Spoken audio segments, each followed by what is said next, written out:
तर मी सर्व नागरिकांना नवरात्राच्या हार्दिक शुभेच्छा देतो।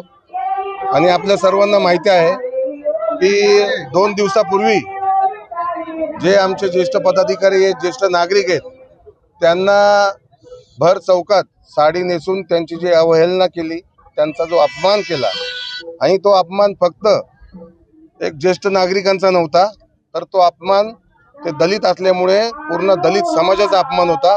देशातल्या मागासवर्गीय, राज्यातल्या मागासवर्गीय लोकांचा अपमान होता।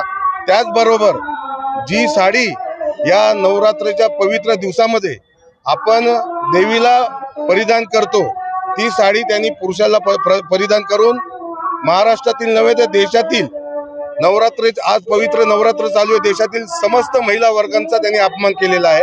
तसंच महालक्ष्मीचा देखील अपमान केला आहे। तर अशा भाजपच्या विकृत जिल्हाध्यक्ष सहित जे विकृत सहकारी त्यांच्या बरोबर होते, त्यांना सद्बुद्धी देव, त्यांना या पुढच्या काळात असे घाणेरडे कृत्य करण्याची जे त्यांनी केलंय, ते अशा पुढच्या काळात त्यांनी सत्तेचा माज घेऊन करू नये अशी प्रार्थना आम्ही करण्यासाठी आलोय। आम्ही महात्मा गांधींच्या विचारावर चालणारा हा काँग्रेस पक्ष आहे, आणि त्याच विचाराने, अहिंसाच्या मार्गाने यापुढे त्यांनी असे कुठले विकृत चाळे करून जो द्वेष समाजामध्ये पसरवण्याचं काम करण्याचं, समाजामध्ये तेढ निर्माण करण्याचं काम ते जे करत आहेत सत्तेच्या माध्यमातून, ते यापुढे त्यांना करू नये अशी सद्बुद्धी महालक्ष्मी देवी त्यांना देव, हीच प्रार्थना करण्यासाठी आम्ही आज सर्व काँग्रेसच्या परिवारातले लोक आणि अनेक संघटनेचे लोक इथे उपस्थित आहेत, ज्यांना झालेला प्रकार अजिबात आवडलेला नाही।